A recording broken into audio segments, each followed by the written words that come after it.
Why do you think people thrive on adrenaline or want to go on special adventures? I think it's because they want to feel the buzz of something new. They want to be amazed and wowed.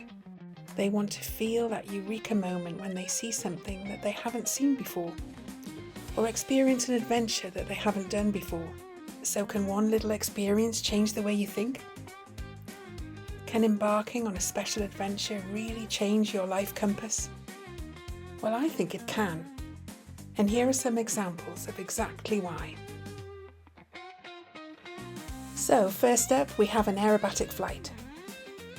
The aerobatic flight that I experienced allowed me to actually do the manoeuvres as well. It was a dual control plane, of course.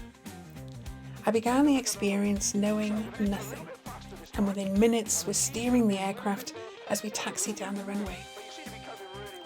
The flying experience was amazing as well, especially when I was doing my first loop, as you can hear.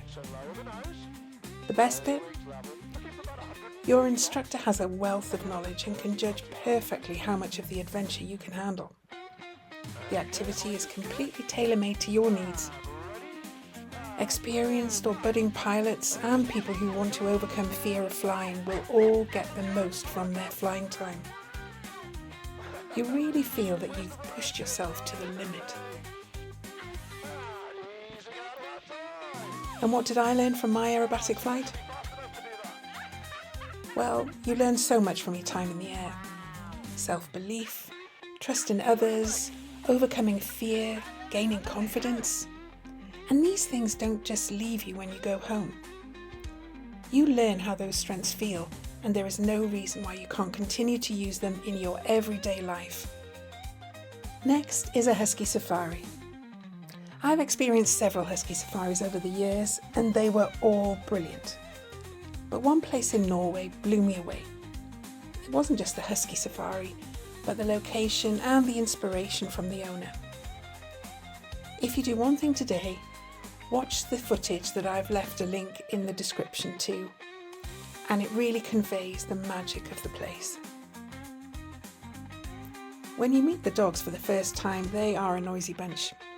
They're barking, straining at their harnesses, and just eager to get started with what comes naturally to them. But as soon as they set off, there is silence. The dogs are calm, running as a team, each with their individual role and absolutely loving what they do. The best bit? When you're on a Husky Safari, it's like being transferred to a different world at a different time, with completely different values.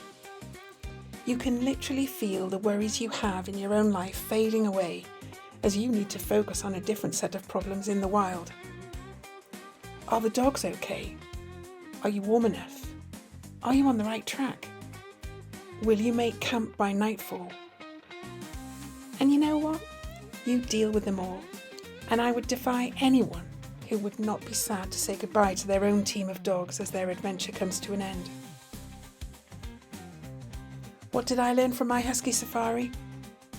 You start a safari knowing nothing about what is ahead of you, but you very quickly realise that you are the head of your team of Huskies, and as your lead dog looks back at you every so often for guidance, you know you're responsible for them, and it feels great. When you simplify your life, even for a short time, it becomes easier to make changes in order to set off in a new direction. Thirdly, let's go for something on the water. Have you heard of hydrospeeding?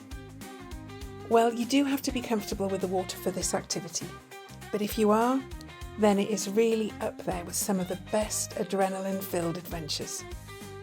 You need a big float with two handles that you hold on to, no matter what happens. Then you take to the water and ride the rapids of a fast-flowing river. It's an incredible feeling as you are literally at one with the board and the water as the strong current takes you down the river. Going with the flow isn't an option, it is a necessity. The best bit? Think roller coaster meets bobsleigh on the water. If that excites you, then you'll love it. If it scares you, then you might not love it so much. You feel the power of nature and the respect you need to have for the force of water. It's a very enlightening experience. What I learned from hydrospeeding? The importance of holding onto your board at all costs, and that it is possible to harness the strength of your surroundings to make you stronger. Next, let's look at a very unique experience, aboard an icebreaker. This isn't just a trip on an icebreaker, but also a swim in the frozen sea, a snowmobile ride to the icebreaker, and a wander around the massive vessel with endless views of the frozen sea. It's a very surreal experience, and I was a bit unsure of whether I would enjoy it or not, but ended up absolutely loving it. The best bit? Well, there are so many parts of this experience that it is quite hard to single one thing out. I think leaning over the bow of the vessel and watching it break through the metre-thick frozen sea was particularly special. How we could be travelling through something solid as if it were a liquid. And also swimming in the sea in a very special thermal suit was pretty amazing too. What I learned from my icebreaker experience? Well, the concept of the icebreaker has been around for many years. How miles and miles of frozen sea could be overcome by the use of a specifically designed vessel. Oh yes, and those thermal suits are completely waterproof. Thank goodness. And finally, we take to the air again on a very special Zipwire. Sometimes you have to just grab fear by the throat before it grabs a hold of you. And this is a great way for many to realise that they are capable of so much more than they initially think. Once armed with this revelation, you can then apply it to other areas of your life with startling results. I wanted to experience a Zipwire with a view, and so chose the Fantasticable in the French Alps, where you travel from one mountain peak to another at speeds of up to 100 kilometres an hour, at a height of up to 240 metres, and over a distance of 1.2 kilometres.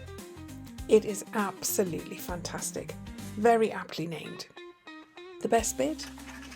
You feel like you are flying as you soar above the ground, where you can take in the breathtaking views and the mountain air. And what I learned? Well, when you give yourself a little push to do something different, it's amazing how far you can travel. Of course, you don't have to go out and do the exact activities I've mentioned. I wanted to show you various examples so you can see what can be gained from each one. Then you can use them as inspiration or tweak them to create your must-do transformational experiences that will change the way you think forever. I'd love to know what adventures float your boat and why, so please let me know in the comments below. Thanks again, see you in the next video.